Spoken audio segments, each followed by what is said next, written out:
Charles, bonjour. Salut. Ça fait quelques années que nous nous connaissons et que nous voyons maintenant sur le site du salon de Toulon. Je vois que cette année tu es arrivé avec un nouvel ouvrage. Peux-tu nous le présenter en quelques mots? Ce sont les nouvelles affaires criminelles du Var. C'est la même recette que d'habitude, à savoir les affaires jugées en cour d'assises. Simplement j'ai essayé de prendre des choses qui ont un petit peu intéressé en particulier le public. Et il y a notamment là-dedans une description de ce qu'était le quartier réservé à Toulon autrefois, où il y avait aussi pas mal de règlements de compte, presque autant que de nos jours.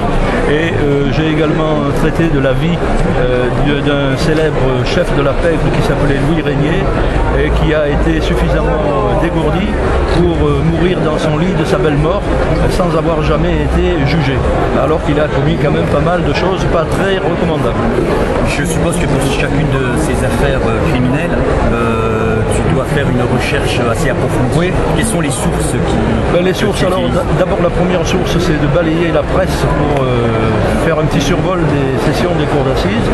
Lorsqu'une affaire retient mon attention, je commence par rédiger un projet, et puis ensuite j'approfondis en allant consulter les archives judiciaires qui se trouvent aux archives départementales.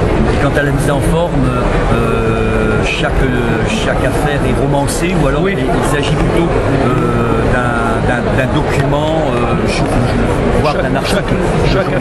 Chaque affaire est un petit peu romancée pour que ce soit plus agréable à lire qu'un rapport de police, bien sûr, mais je respecte scrupuleusement les faits, les personnages, les dates, de façon que ce soit vraisemblable et que chacun puisse avoir une idée sur cette affaire. Et est-ce que tu y introduis des personnages fictifs, disons, à alimenter le roman?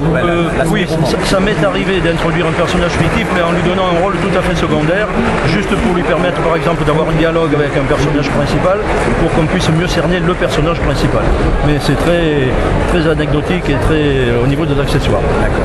Je vois que tu as 2 affaires criminelles pour le Var, 2 affaires criminelles pour les Bouches-du-Rhône. Même 3 pour les Bouches-du-Rhône. Même 3. Est-ce qu'il y aura un 3e opus pour le Var?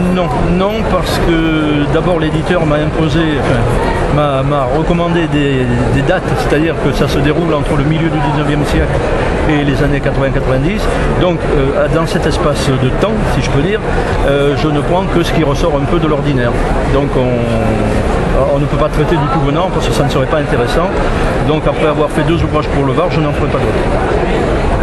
Est-ce que lorsque tu traites des affaires relativement récentes, il n'y a pas un risque du point de vue des personnes qui vivent encore aujourd'hui, la famille, d'être poursuivies pour des choses que tu pourrais dire et qui pourraient... Je me suis posé la question. D'une part, j'ai une réponse qui consiste à dire, une réponse éventuelle. Pour le moment, on ne m'a pas poursuivi encore, ça viendra peut-être. La réponse que j'ai à apporter, c'est que ces affaires-là ont été traitées dans la presse déjà. Donc les noms ont circulé. Les faits, les noms ont circulé. Donc ça devient quelque chose de notoire et de public. Et puis si je me réfère à ce qui se passe à la télévision ou sur un certain nombre de chaînes, on traite d'affaires criminelles récentes, relativement récentes, en donnant les noms et les lieux, je pense qu'on ne fait pas pire.